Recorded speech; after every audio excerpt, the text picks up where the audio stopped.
परमेश्वर की एक वाणी पढ़ी कबीर भगवान की कि वेद मेरा भेद है, मैं ना वेदन के माही, और जौन वेद से मैं मिलूं ये वेद जानते नहीं।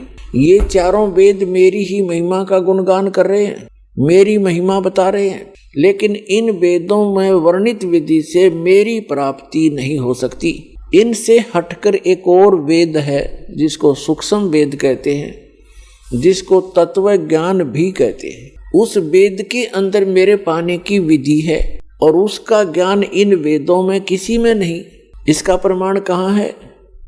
श्रीमद् भगवत गीता अध्याय नंबर 4 के श्लोक नंबर 32 में गीता ज्ञानदाता कहता है कि अर्जुन, जो अभी आपने सुना श्लोक 25 से लेकर 31 तक कि कोई तो देवताओं की पूजा करता है, कोई हठ योग करता है, कोई तीक्ष्ण व्रत रखता है, अहिंसावादी बनकर घूमता है, कोई स्वाध्याय करते रहते हैं, कोई केवल योग अभ्यास करते हैं, कोई प्राणों की श्वासों की गति को आते जाते देखते रहते हैं। ये सभी साधक अपनी साधना को पापनाशक जानते हैं, इसको अच्छा मानते हैं, तभी तो वो कर रहे हैं। जब उनको ज्ञान होगा कि साधना ठीक नहीं है तो तुरंत त्याग देंगे।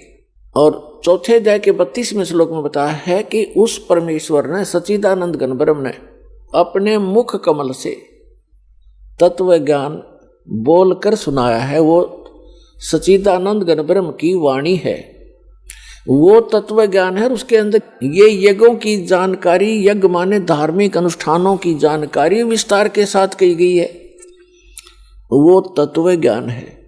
उसको जानने से फिर सभी पापों से मुक्त हो जाता है प्राणी। चौथे अध्याय के 34वें श्लोक में कहा कि उस तत्व ज्ञान को तू तत्वदर्शी संतों के पास जाकर समझ। उनको दंडवत प्रणाम करने से, कपट छोड़कर नम्रतापूर्वक सरलतापूर्वक प्रसन्न करने से वे तत्वदर्शी संत तुझे उस तत्व ज्ञान का उपदेश करेंगे।